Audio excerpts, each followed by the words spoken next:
Welcome to Kenton's videos. Enjoy the video. In this video, I will explain how to make a Dapostar only way.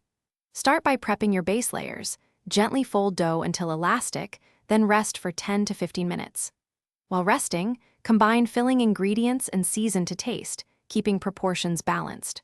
Roll dough to 3.5 inches thickness, spoon filling in a central strip, and seal edges firmly to prevent leaking during cooking. Begin by preparing the filling with care so textures complement each other.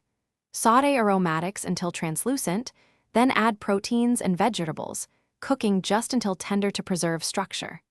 Stir in seasonings and a splash of acid to brighten flavors, then cool slightly so the filling won't steam the dough.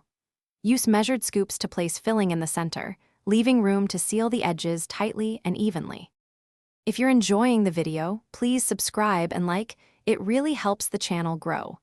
Quick recommendation: these leak-proof containers are perfect for storing and transporting your Dapostar without spills, and they save cleanup time.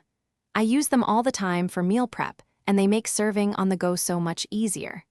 Check the description for the link and other deals. Now let's get back to the video.